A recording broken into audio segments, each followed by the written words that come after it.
What's up, everybody? JTL Training here, and today we're going to be talking about RPE.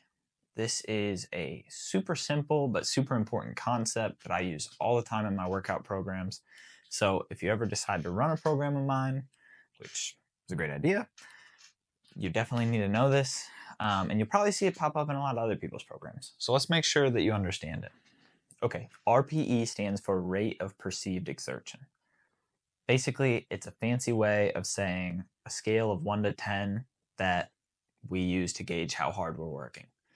A 1 means we're not working hard at all, and a 10 is supposed to be as hard as we can possibly work. So breaking that down a little bit further, RPE 1 to 3 would be like you have very little exertion. It'd be a stretch to even call those a warm-up. RPE 4 to 6, we could call that a moderate effort. If you're familiar with cardio training at all, this is like where zone 2 training would fall into.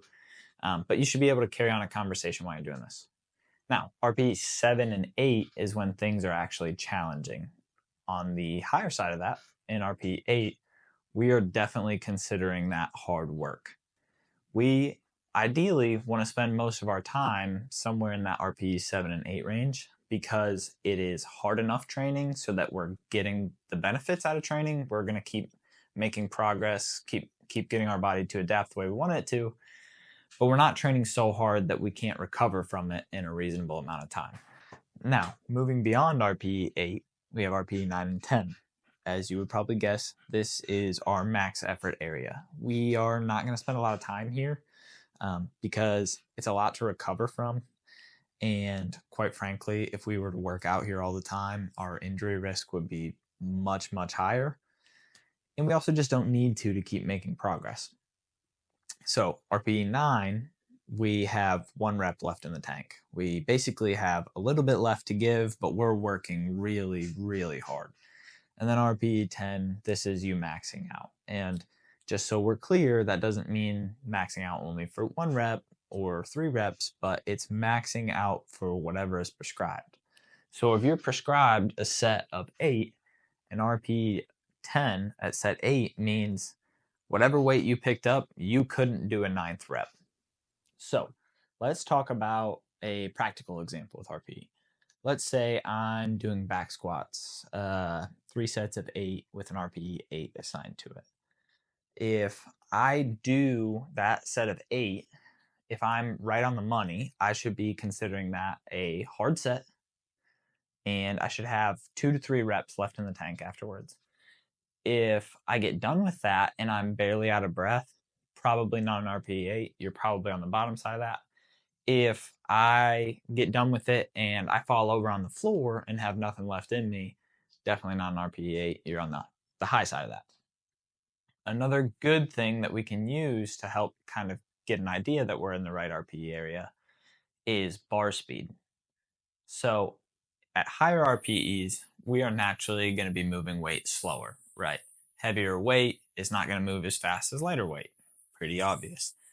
So if your first rep and your last rep are at the exact same speed, you almost certainly are not going to be at an RPE 8, because the more tired you are, the more you're going to slow down as you go. And if we only have 2 to 3 reps left in the tank, we're definitely going to be pretty tired, and therefore we're going to be slowing down at least a significant amount compared to that first rep. Okay, so you've got the scale, you have a practical example. Now let's talk about some of the benefits of RPE training. By far, the biggest benefit is that it adapts to you.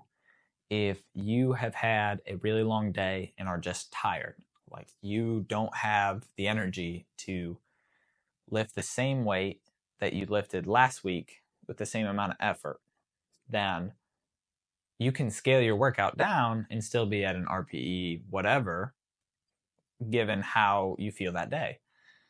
A good example of this is, let's say last week I back squatted 225 for 8 at an RPE 8. And this week, I haven't got a lot of sleep. I've been super stressed out, and I go into my workout really tired. Probably not going to hit the same number. Maybe an RPE 8 is 215 for the same amount of reps. That's fine. We want to adjust that weight accordingly, so we're still hitting that RPE. And when we do that, it makes it so we can train hard for the day without being held to some objective standard that can adapt, because when we do that, we usually just end up overtraining, or we're going to get ourselves hurt by pushing too hard on a day that, frankly, we just can't push that hard.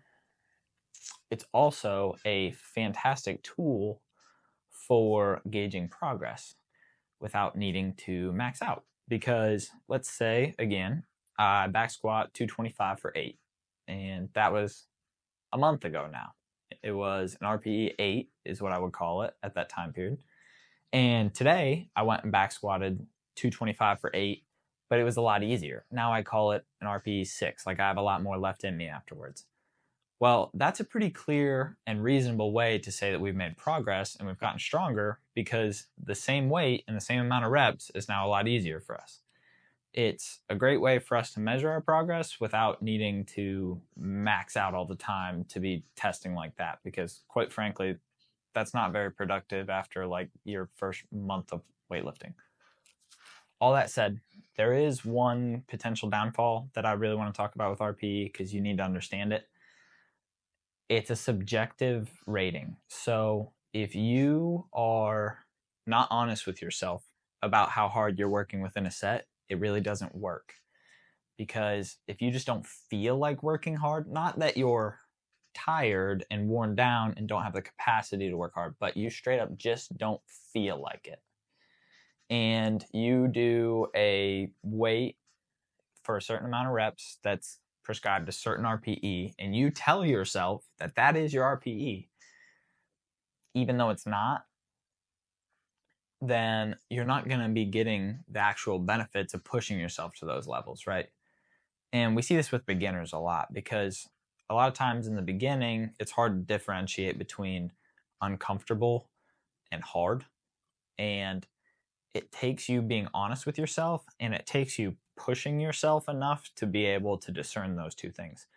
So if you're just starting out, you really need to make sure you push yourself early on so that you can get a feeling of what an RPE 7 looks like for you, an RPE 8 looks like for you, RPE 10 eventually looks like for you. Please don't do that, or do that right off the rip. But we have to be honest with ourselves and work appropriately hard for what's prescribed in order to get the results that we're after. Anyways, that's all I've got for you guys. If you enjoyed this concept explanation, make sure to subscribe and leave me a comment below telling me what you'd like me to cover next. Appreciate y'all.